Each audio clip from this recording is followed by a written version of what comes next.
નમસ્કાર, આપ જોઈ રહ્યા છો જેકેએસ ન્યૂઝ ગુજરાતી। વાત કરીએ તો વિસાવદરમાં 42 ડિગ્રી તાપમાનને લઈને શહેરમાં કર્ફ્યુ જેવી સ્થિતિ સર્જાઈ છે। વિસાવદરમાં તાપમાન વધવાના કારણે શહેરમાં કર્ફ્યુ જેવી પરિસ્થિતિ વાત કરવામાં આવે તો સમગ્ર ગુજરાત અને સૌરાષ્ટ્રમાં અંગ દજાડતી ગરમી પડશે તેવી હવામાન વિભાગની આગાહી હોય ત્યારે વિસાવદરમાં પણ ગરમીનો પારો 42 ડિગ્રી થયેલો હોય ત્યારે શહેરના રસ્તાઓ સુમસામ જોવા મળેલા હતા। ત્યારે ગરમીને લીધે ધરતીનું અમૃત પીણું એટલે શેરડીનો રસ કહેવાય છે, પરંતુ ભારે ગરમીના કારણે ગ્રાહક નહીં આવતા હોય તેથી શેરડીના સિચોડા પણ ગરમીને લીધે બંધ જોવા મળે છે।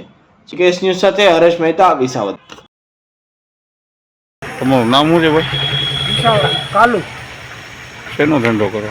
હું ચીચોડાનો ધંધો કરું છું। આજે મારો ચીચોડો બંધ છે। એનું કારણ છે કે અમે ખોટું લાઇટ બિલ પોસાતું નથી। અમારે 12 સાડા 12 વાગ્યાનો ચીચોડો બંધ કરી દેવો પડે છે। કોઈ 42-43 ડિગ્રી તાપમાન પડે છે એની હિસાબે પબ્લિક બહાર નીકળતું નથી। એની હિસાબે અમે ચીચોડો બંધ કરી અને બાજુમાં બેઠા હોય એની હિસાબે ધંધો અમારો હાલતો નથી। તાપમાનમાં કોઈ પબ્લિક બહાર નીકળતું નથી એની હિસાબે પોસાતું નથી। અમે ચીચોડો બંધ રાખો છો।